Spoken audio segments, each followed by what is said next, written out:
As the shells increases, force of attraction decreases. Yes, as you go farther, attraction decreasing. Why? Because they are getting farther from the nucleus. ये दूर हो रहा है nucleus से, और जैसे जैसे दूर होगा वैसे वैसे अट्रैक्शन डिक्रीज होती चली जाएगी और स्पीड ऑफ इलेक्ट्रॉन बढ़ती चली जाएगी, एनर्जी लेवल हायर और हायर होता चला जाएगा.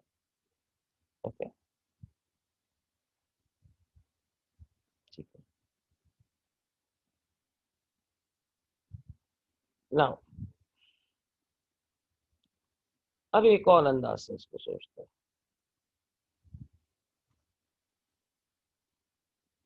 हर ऑर्बिट की different capacity, different attraction, different speed. अच्छा, तो सर ये जो आपने वर्ड क्वांटम यूज किया, क्वांटम भी एक्सप्रेशन ऑफ एनर्जी होता है, कोई फर्क नहीं है. पर क्वांटम शेल्स को न्यूमेरिक कोड देता है. क्या देता है? एक नंबर दे देता है जिससे उसको पहचाना जाता है.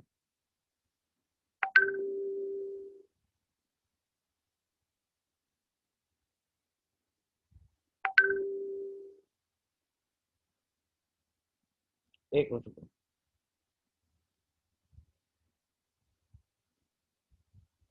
एक मिनट होल्ड करना जरा, एक मैसेज.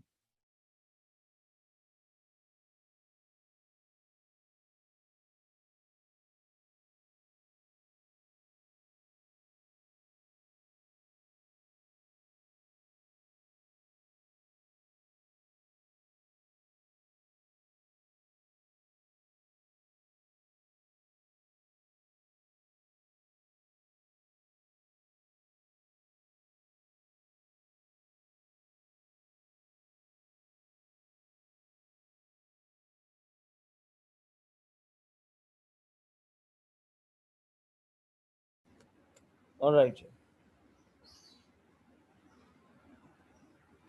हाँ जी. तो क्वांटम क्या करता है? क्वांटम एक न्यूमेरिक कोड देता है. कैसे सर? अभी तक ये लफ्ज़ ही समझ में नहीं आ रहा कि ये लफ्ज़ किस तरह काम करेगा. ये बहुत आसान चीज़ है और ये तुम्हें एक ऐसा ग्रिपिंग कॉन्सेप्ट देगा.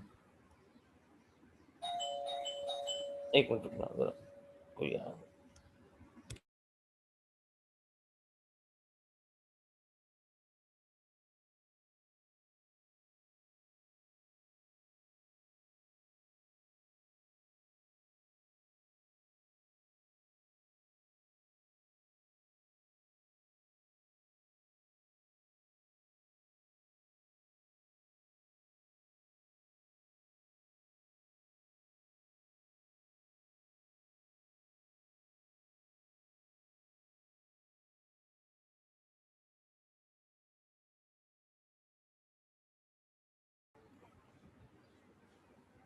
Okay, yes I am back.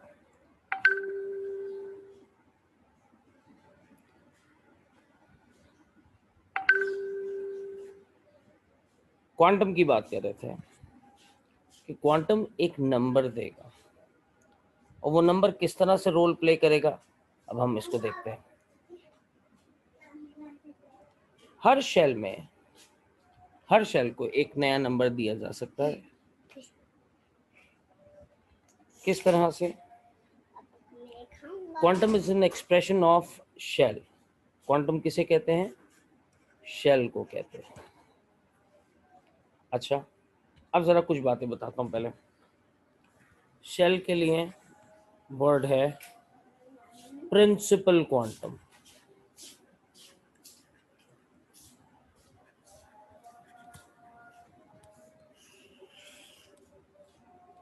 Shell के अंदर सब शेल्स होते हैं. इनको हम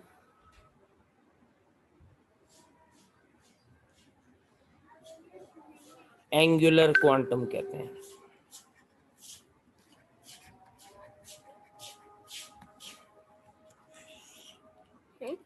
इसके बाद ऑर्बिटल्स कहते हैं।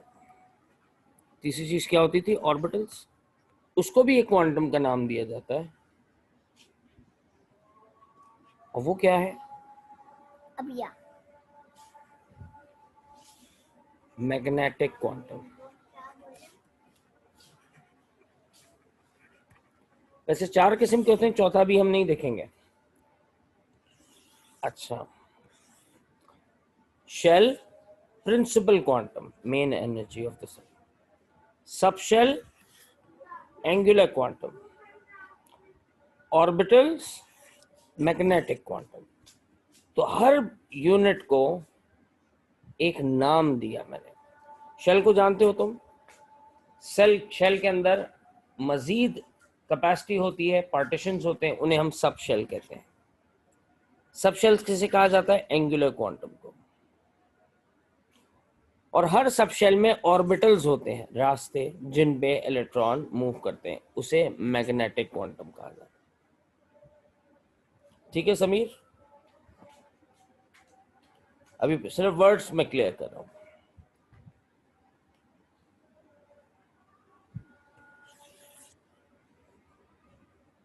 ठीक है, अजान, मारिया, साद, ये सारी चीज क्लियर है पहले? क्योंकि मजीद आगे जाने से पहले मुझे इस पे थोड़ा सा कॉन्फिडेंस चाहिए। Shell, principal quantum. Sub shell, angular quantum. Orbital, magnetic quantum. अच्छा, प्रिंसिपल क्वांटम को इंग्लिश लेटर एन से रिप्रेजेंट किया जा सकता है, और एन की वैल्यू 1 हो सकती है, 2 हो सकती है, 3 हो सकती है, 4 हो सकती है। नहीं, शेल, पहला शेल, दूसरा शेल, तीसरा शेल, चौथा शेल, वगैरह वगैरह। एंगुलर क्वांटम को हम लेटर एल से रिप्रेजेंट करते हैं, जिसकी वैल्यू बराबर होती है n-1 के, और इसकी वैल्यूज हो सकती हैं 0, 1, 2, 3, 4 डॉट डॉट डॉट डॉट। लेकिन यहां पे एक चीज याद रखना, कि अगर एल वैल्यू 0 है तो सब शेल का नाम क्या होता है? एस। अगर एल वैल्यू 0 आ रही है तो उस सब शेल को नाम क्या दोगे तुम? एस का। अगर एल वैल्यू आ रही है 1 तो इसको नाम दोगे पी का, और अगर एल वैल्यू आ रही है 2 तो इसको नाम दोगे डी का, और अगर एल वैल्यू आ रही है 3 तो उसको नाम दोगे एफ का, एल वैल्यू आ रही है 4 तो उसको नाम दोगे जी का, 5 आ रही है तो एच, 6 आ रही है तो आई। लेकिन ये सब इस्तेमाल भी नहीं होंगे। तो पहले शेल, और शेल के अंदर कितने सब शेल्स हैं ये फाइंड करेंगे, और हर सब शेल के अंदर कितने इलेक्ट्रॉन के रूम्स मौजूद हैं, कितने इलेक्ट्रॉन्स के कमरे मौजूद हैं, इस बात को भी हम जज करेंगे। किस तरह से? अभी देखें। जो भी एल वैल्यू तुम्हारे पास आए उसका एम एल लेंगे, यानी उस नंबर की रेंज बनाएंगे -L से +L तक। सर ये क्या हो रहा है? बहुत सारी चीजें एक साथ हो गई। अब जरा देखो, shell number 1, N value is 1, तो एल वैल्यू क्या होनी चाहिए? 0। 0 का मतलब फर्स्ट शेल के सब शेल का नाम एस होगा। क्या 0 की कोई रेंज हो सकती है? नो। तो यानी एस सब शेल में नो पार्टीशन, यानी मजीद रूम्स मौजूद नहीं है।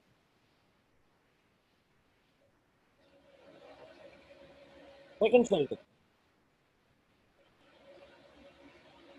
उसमें एल वैल्यू कितनी होनी चाहिए? n-1, इज इक्वल टू 1, लेकिन यहाँ वेट करो, अगर एल वैल्यू 1 है इसका मतलब इसके पास 0 भी होगी और 1 भी होगी, बस इस तरह से, यानी सेकेंड शेल में एस भी है और पी भी है। अच्छा, पी का नंबर 1 है, इसकी एम एल वैल्यू बन सकती है -1, 0, +1। कितने नंबर मुझे नजर आ रहे हैं? रेंज बना रहा हूँ, सिर्फ ये नंबर है, माइनस से प्लस तक कितने नंबर आ रहे हैं? 1, 2, 3। इसका मतलब है पी सब शेल में कितने पार्टीशन हुए? 1, 2 एंड 3। कितने पार्टीशन हुए? 3। ये बात याद रखो, ईच पार्टीशन यानी orbital, each orbital can have 2 electrons at a time. तो पी में कितने इलेक्ट्रॉन आएंगे? 2 + 2 + 2, टोटल कितने आएंगे पी में? 6। एस, एस में कोई पार्टीशन नहीं था या कोई ऑर्बिटल मजीद नहीं था, एक ही कमरा था, तो कितने इलेक्ट्रॉन आ सकते थे? 2। अब जरा मैं तुम्हें एक चीज साथ के साथ बताता चलूं, फर्स्ट शेल में सिर्फ एस, एस में कोई पार्टीशन नहीं, कितने इलेक्ट्रॉन आ सकते हैं? 2। सेकेंड शेल में एस भी है और पी भी है, ये देखो 0 भी था 1 भी था। तो सेकेंड शेल में पहले एस में कितने इलेक्ट्रॉन आए? 2। और पी में कितनी कैपेसिटी निकली थी? 6। तो कितने इलेक्ट्रॉन आ सकते हैं? 8। क्या ये बात कंफर्म कर रहा है कि जो तुम पढ़ के आए थे वो सही है? Is that making some idea, some sense?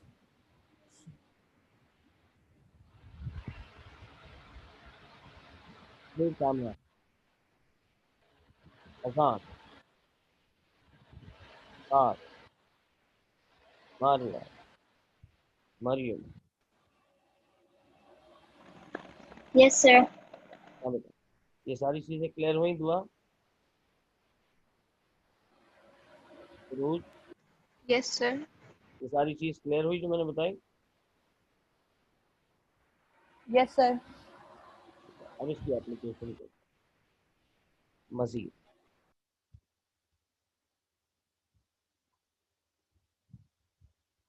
Yes obviously, yes Sameer. अभी और देखो, थर्ड शेल है, अब तुम्हें आ जाएगा, डोंट वरी समीर, तो मसला थोड़ी है। तो थर्ड शेल की एल वैल्यू कितनी होनी चाहिए? n-1, यानी इसके पास 0 भी है, 1 भी है, 2 भी है। 0 है तो इसका मतलब कौन है इसके पास सब शेल? एस।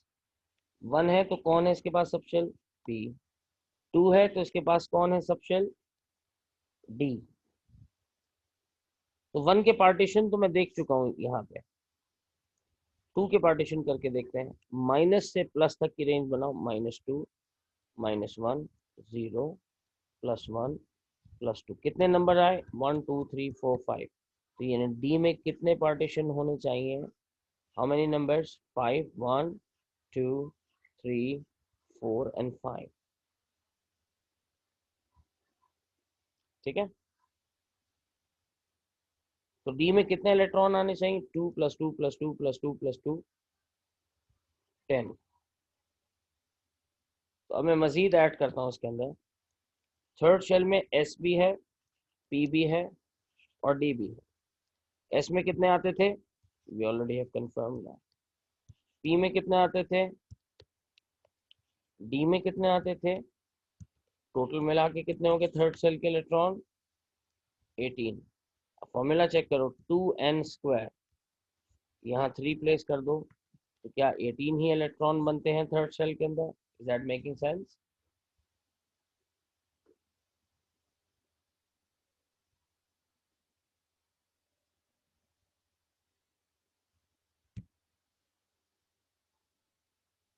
समीर, साथ, रूज, दुआ, मारिया, अजान, हुजैफा, ये बात आई समझ में सबके? चलो फोर्थ शेल के लिए करते हैं।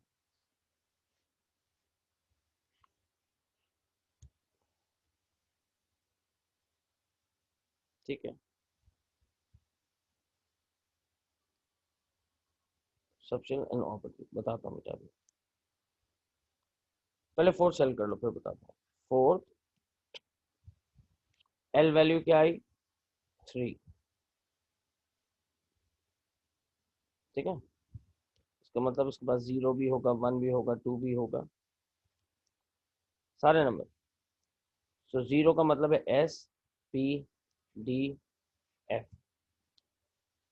सबसे बड़ा नंबर कौन है? 3। इसकी पार्टीशनिंग कर लेते हैं, -3, -2, -1, 0, 1, 2 एंड 3। टोटल नंबर कितने हुए ये? 7। 1 2 3 4 5 6 7। तो एफ के कितने पार्टीशन होंगे? 1 2 3 4 5 6 एंड 7। 2 + 2 + 2 + 2 + 2 + 2 + 2, कितने इलेक्ट्रॉन आ सकते हैं? 14। तो जल्दी से आगे चल के देखते हैं। फोर्थ में एस भी है, पी भी है, डी भी है और अब एफ भी है। तो इसमें एस में 2, पी में 6, डी में 10 और एफ में 14। टोटल मिला के कितने हो गए? 32 इलेक्ट्रॉन्स। क्या मैंने यही नंबर लिखा था? अगर नहीं भी लिखा था तो फॉर्मूला में दोबारा लगाओ। Power 4 power 2 16 times 2 32 electron. अब जरा जो मरियम ने क्वेश्चन पूछा पहले उसको आंसर कर दें।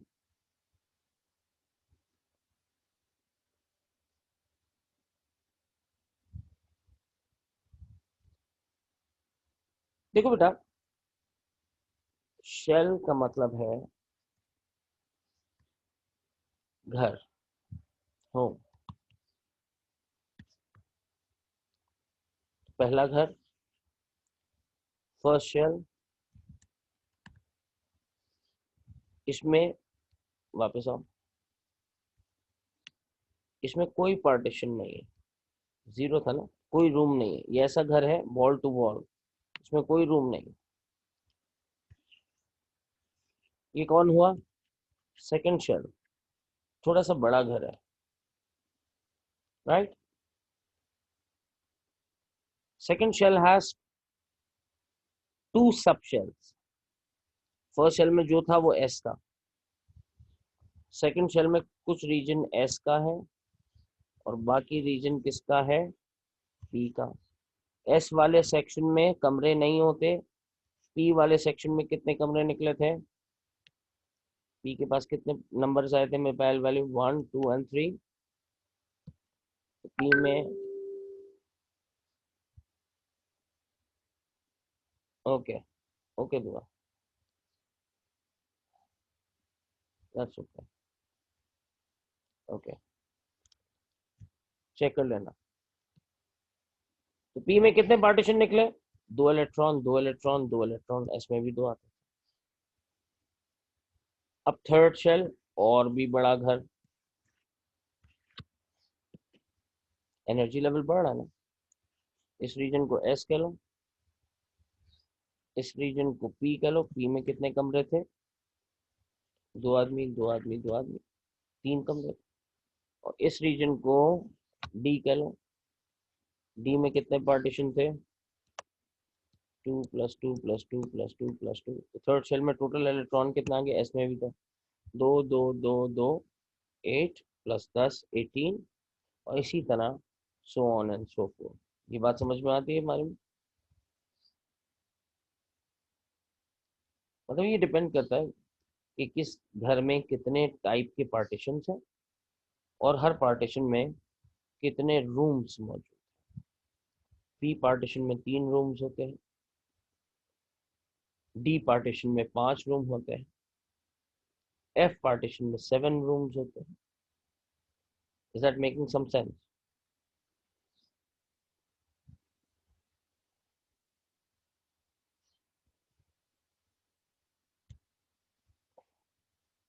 हाँ, जिसने पूछा था मरियम, हुज़ैफा,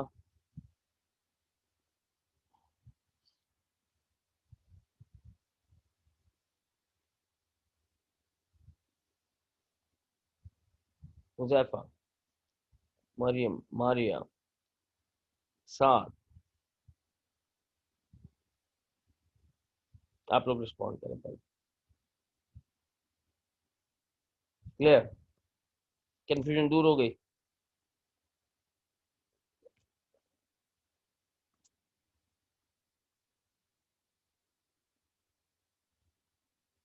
समीर, तुम्हारी भी बिल्कुल परफेक्टली। अजान,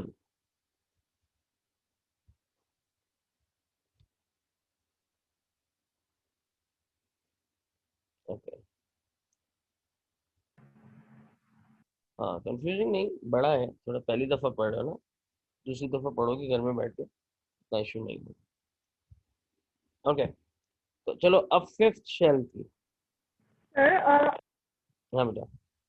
जो ये एक सेल में जो सेक्शंस बनाए हुए हैं सब सेल्स हैं। जी, एक शेल में जितने भी सेक्शंस हो सकते हैं वो सब शेल्स हैं, और हर सब शेल के अंदर कितने रूम्स हो सकते हैं वो ऑर्बिटल्स हैं। तो सर ऑर्बिटल्स क्या फिर मतलब अच्छा, अब बताया। इस डायग्राम को देखो। लेट्स सपोज कि मेरे पास ये फोर्थ शेल, इसमें सब शेल कितने निकले? एल वैल्यू क्या थी इसकी? 3। 3 थी तो इसका मतलब इसके पास 0 भी था, 1 भी था, 2 भी था, 3 भी था, तो ये क्या बने इसके सब शेल? कितने सब शेल बने? 4। 0 का मतलब एस सब शेल, 1 का मतलब पी सब शेल, 2 का मतलब डी सब शेल, 3 का मतलब एफ सब शेल। ये 4 सब शेल बने, और मुझे पता है ये रीजन एस की हो गई। ये रीजन एक सर्कुलर पाथ में, ये नंबर्स मुझे बता रहे हैं कि कौन सी रीजन किस टाइप के इलेक्ट्रॉन के लिए, S type electron, P type, D type, F type. अब जरा देखो, पी एस से बड़ा सब शेल था, डी पी से बड़ा सब शेल था, और एफ सबसे बड़ा अब तक का। तो एस में कितने इलेक्ट्रॉन आए? 2। पी में कितने आए? 2 2 2 6। डी में कितने आए? 2 2 2 2। ये क्या है? हर सबशेल के ऑर्बिटल्स हो सकते हैं सिवाय एस के। एस में ऑर्बिटल्स नहीं। ऑर्बिटल कहते हैं रूम को। पी में कितने रूम निकले? 3, 1 2 3। हर रूम में कितने इलेक्ट्रॉन्स आ सकते हैं? 2। डी में कितने रूम्स निकले? 1 2 3 4 5। हर रूम में कितने इलेक्ट्रॉन्स आ सकते हैं? 2। और एफ में कितने रूम निकले? 1 2 3 4 5 6 7। सब में कितने इलेक्ट्रॉन आ सकते हैं? तो ये किस लिए है? ये रूम्स क्यों बनाए नेचर ने? सवाल ये तुम्हें कंफ्यूजन हो रही है कि ये इतने सारी पार्टीशनिंग क्यों हो रही? देखो, ये सब इलेक्ट्रॉन है। अगर ये सब एक ही रास्ते पे दौड़ते रहे, यूं करके तुमने बना लिया कि नहीं भाई सारे इलेक्ट्रॉन एक सर्कुलर ऑर्बिट के ऊपर दौड़ रहे, इन सब के ऊपर चार्ज क्या है? Minus minus minus minus minus minus minus minus minus minus minus. तो क्या ये रिपल्जन नहीं कॉज करेंगे आपस में? तो नेचर ने इन सबको रूम्स दिए, ठीक है, कि भाई 2 इलेक्ट्रॉन एस में चले जाएंगे पहले, फिर 6 इलेक्ट्रॉन पी में चले जाएंगे, और पी की एक्सेस के ऊपर डी वाले 10 इलेक्ट्रॉन इसमें आ जाएंगे, इस रीजन में एफ वाले इधर, ताकि रिपल्जन को कम किया जा सके, एटम के स्ट्रक्चर को स्टेबल किया जा सके। इस तरह से नेचर ने इनकी अलाइनमेंट या प्लेसमेंट किया। आ रही बात समझ में? Yes sir. ओके, अब शेल नंबर 5 के लिए यहाँ पे आता हूँ मैं। शेल नंबर 4 तक तो मैंने कर दिया था। शेल नंबर 5, इसका पहले स्क्रीनशॉट लो, क्योंकि इसको अलग से इमेज, सिर्फ वीडियो पे नहीं रखना, इस पेज का स्क्रीनशॉट भी लो। शेल नंबर 5, 6 और 7, जल्दी से इसकी कैपेसिटी लिखो, पार्टीशंस लिखो, L value, M L value, और मुझे इमेज पे सेंड करो। यहाँ क्लास को स्टॉप करूँगा, कल यहाँ से आगे बात करेंगे, लेकिन 5, 6, 7 की पार्टीशनिंग करके अपने अपने ग्रुप्स के ऊपर इसकी इमेज तस्वीर लेकर जो भी तुम कॉपी में काम करोगे वो मुझे भेज दो, ठीक है? मैं क्लास की वीडियोस ग्रुप के ऊपर फौरी तौर पर डाल देता हूँ, ताकि तुम्हारे लिए काम करना आसान हो जाए। So that's all for today, will see you tomorrow at 6 p.m.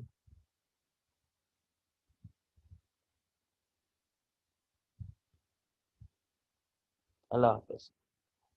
Allah Allah.